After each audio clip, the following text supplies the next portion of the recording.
Bali, wala pa isang taon sir to? April 28. April? Ay, oo. Ito mga kaibigan, meron tayong i-repair na TV. Yan. Prestige. Ayan o. May lumalabas na kulay green.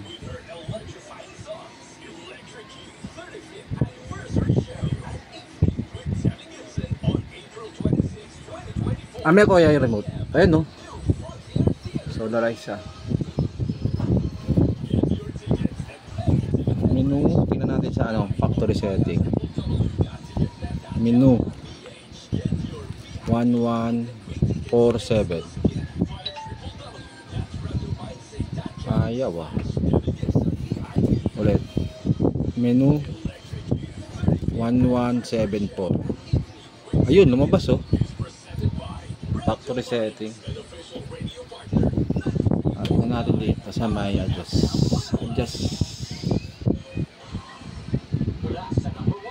panel setting. Tingnan natin sa panel setting.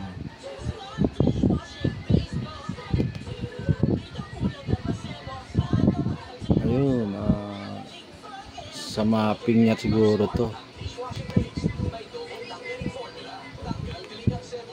Umangit. Jeddah.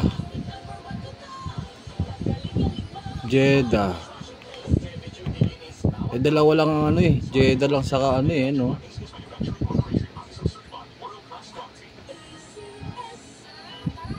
Mirror, normal na may mirror niya.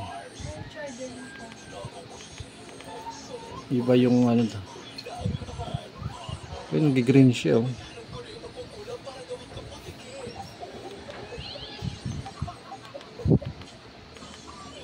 Dalawa lang yung pagpipilian sa LBDS map Normal, current, 3.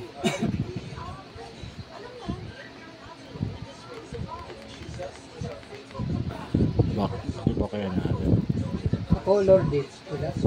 Color, saan ba yung color? Subukan natin sa color dip.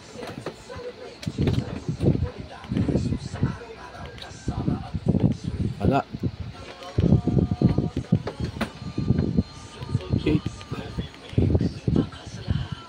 8-bit lang siya 8-bit lang. Ito hindi naman yan sa mirror back panel setting.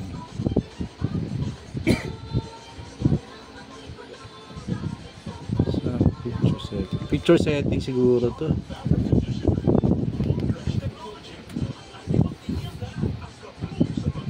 Ay hindi, picture mode.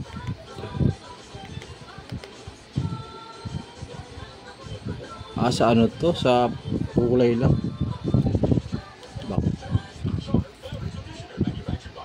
Ito, bubuksan na lang natin itong Prestige. Silyado pa siya. Ito, nabuksan ko na yung loob. Ay, tingin ko ito may problema. Bulky.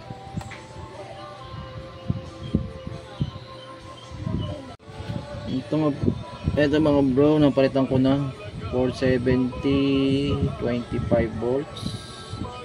Yan. Ngayon tatry natin kung gagana ba siya. Babalik ko lang po. Ito na mga bro, nakabit ko na yung capacitor, sabi ni Sir. Yan, sasaksak ko na. Testing natin.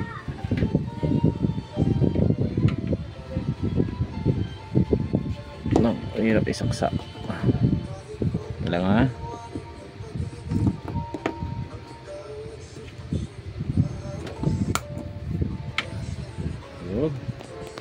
Yun natin. Ayun, nag-power na siya.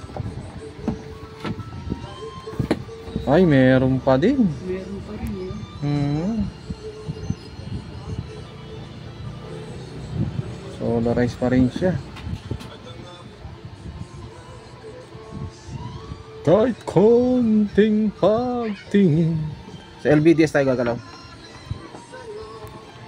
A few moments later. Eto na bro, mga bro, okay na po yung TV ni Sir.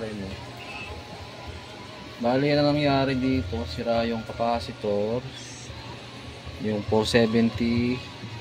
So, konektado pa rin siya, no? Kahit sa, kasi naka-supply yun sa ano eh, sa kanyang pinaka MCU niya. Tapos, nilinisan na lang natin yung LVDS. Parang hindi pa. Sabi niya yun, sir. Ayan. Hindi na-adjust, sir, sa sa likod. Okay guys, hanggang dito na lang po yung video natin and thank you for watching. Okay?